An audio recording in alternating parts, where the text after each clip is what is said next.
뇌졸중 환자와 함께 일하는 등록 간호사인 테리 킬립을 소개하고 싶습니다.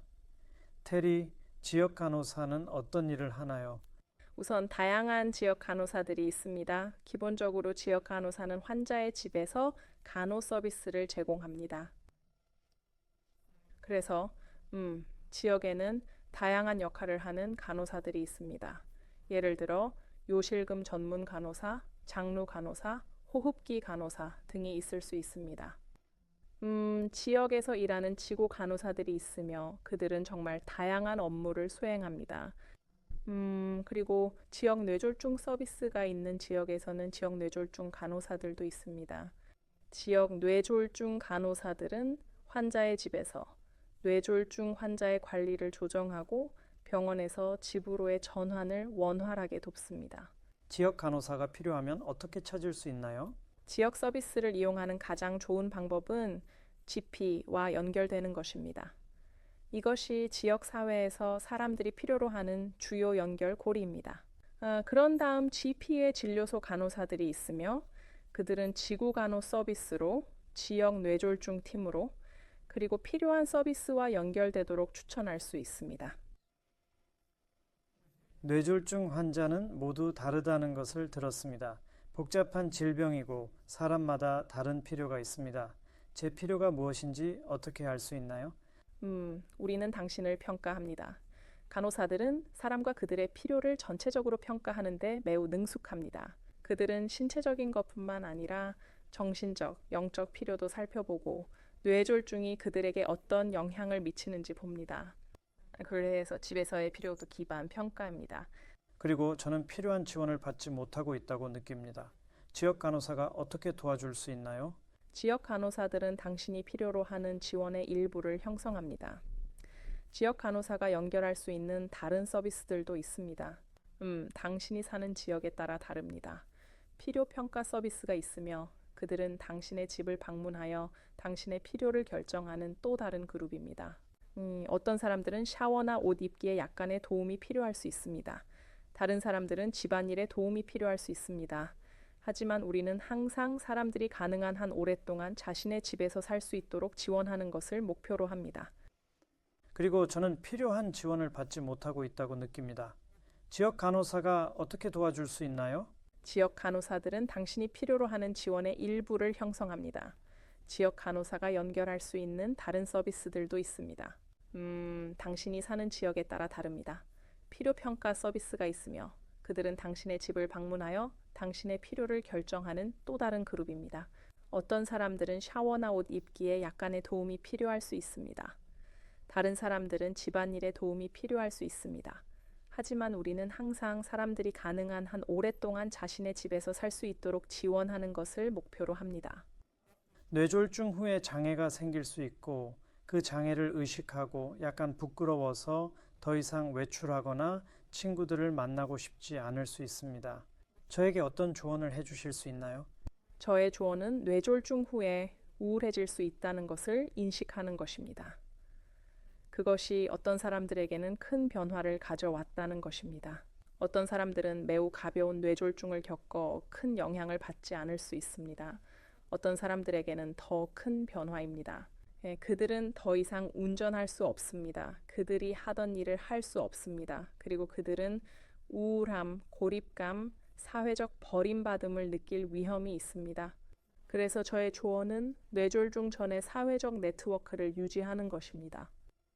어떤 사람들은 이미 사회적 네트워크를 가지고 있으며 교회 그룹, 사회 그룹, 서비스 클럽, 스포츠 팀에 속해 있으며 지역 사회의 사람들과 연결되어 있습니다. 그리고 그들이 이러한 연결을 어느 정도 유지할 수 있다면 고립감과 우울함을 피하는 데 도움이 될 것입니다. 뇌졸중을 경험한 다른 사람들을 만날 수 있는 지역사회의 장소가 있나요? 뇌졸중 협회나 뇌졸중 재단에는 뇌졸중 클럽이 있을 수 있으며 뇌졸중을 겪은 다른 사람들이 가서 상호 지원을 받습니다. 그들은 모두 뇌졸중을 경험했기 때문에 그것이 무엇을 의미하는지 서로에게 어떤 영향을 미쳤는지 알고 있습니다. 그래서 그들은 지원을 받기 위해 사회적 활동, 교육, 운동을 위해 그곳에 갑니다. 그것은 또한 뇌졸중 환자의 돌봄자를 위한 약간의 휴식 시간에도 매우 좋습니다. 그들은 뇌졸중 클럽의 사람들에게 안전하게 뇌졸중 환자를 맡길 수 있다는 것을 알고 있으며 그들이 잘 돌봐질 것이라는 것을 알고 있습니다. 그러면 돌봄자는 잠시 휴식을 취할 수 있습니다. 뇌졸중을 경험한 사람을 돌보는 돌봄자를 돕기 위해 지역사회에서 어떤 서비스가 제공되나요?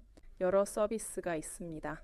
뇌졸중 재단에서 운영하는 돌봄자 지원 그룹이 있으며 이는 돌봄자들이 모여서 이야기하고 공유하고 뇌졸중 환자를 24시간 돌보는 것에 대한 감정을 발산할 수 있는 기회입니다. 또한 뇌졸중 환자를 위한 데이케어 프로그램을 제공하는 일부 민간 제공자들이 있습니다. 때로는 비용이 들 수 있지만 종종 최소한의 비용으로 제공되며 이는 돌봄자에게 또 다른 휴식 기회를 제공합니다. 돌봄자 지원 프로그램을 통해 제공되는 휴식 프로그램이 있으며 필요평가 서비스를 통해 제공되며 사람들이 28일 이상의 휴식을 취할 수 있으며 돌봄자가 그 휴식 관리를 담당하고 어떻게 사용할지, 언제 사용할지를 결정합니다. 그리고 그것은 그들에게 연간 최대 28일의 휴식 시간을 제공합니다. 중등도에서 중증의 뇌졸중을 경험한 사람들은 상당히 장애가 있을 수 있으며 이는 그들이 예전처럼 움직일 수 없다는 것을 의미합니다. 피부를 돌보는 것이 얼마나 중요한가요? 매우 중요합니다. 침대에서 움직일 수 있는 것이 매우 중요하며 대부분의 사람들이 침대에 누워서 발 뒤꿈치나 등의 압박 부위를 개발할 수 있는 영역입니다. 그래서 움직이는 것을 배우는 것이 중요하고 침대에서 움직이는 것과 자세를 바꾸는 것의 중요성을 아는 것이 중요합니다. 베개를 사용하여 자신이나 사랑하는 사람을 침대에서 조심스럽게 위치시키는 방법을 아는 것이 중요합니다. 특히 심각한 뇌졸중을 겪고 상당히 장애가 있는 사람들에게는 정기적으로 돌리는 방법을 아는 것이 중요합니다. 뇌졸중을 겪은 일부 사람들은 균형과 조정이 예전 같지 않다는 것을 느끼고 넘어질 위험이 있다고 느낄 수 있습니다. 넘어짐을 방지하기 위한 조언이 있나요? 그들이 넘어질 위험이 있고 균형이 영향을 받았다면 병원을 떠나기 전에 어떤 종류의 보행 보조기를 제공받았어야 합니다. 그들이 받은 보조기를 사용하는 것이 중요하며 그들의 키와 필요에 맞는 올바른 보조기로 평가받았을 것입니다. 그것을 방의 구석에 두고 가구를 잡고 돌아다니지 않는 것이 중요합니다. 받은 장비를 사용하세요. 그런 다음 바닥에 깔린 매트가 느슨하지 않도록 하고 전기 코드가 길을 막지 않도록 하는 등의 합리적인 예방 조치가 있습니다. 그래서 낙상 위험을 최소화하는 모든 조치를 취하세요. 낙상 위험이 정말 크다면 노인병 전문의가 낙상 시 사용할 수 있는 고관절 보호대를 권장할 수 있습니다.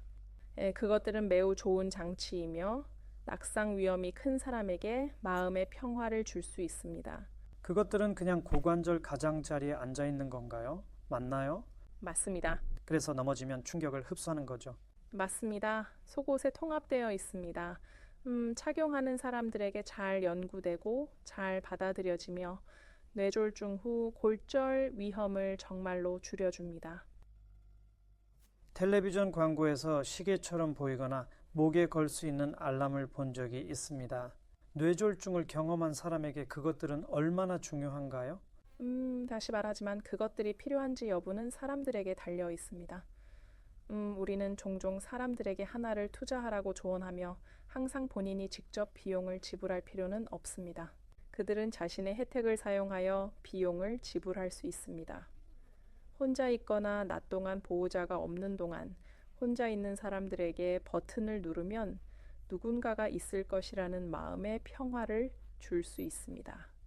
그리고 다양한 서비스와 제공자가 있으며 설정한 약정에 따라 알람 호출에 다른 방식으로 응답할 것입니다. 하지만 마음의 평화를 위한 투자로서 그것들은 매우 가치가 있습니다. 정말 감사합니다, 테리. 제 기쁨입니다.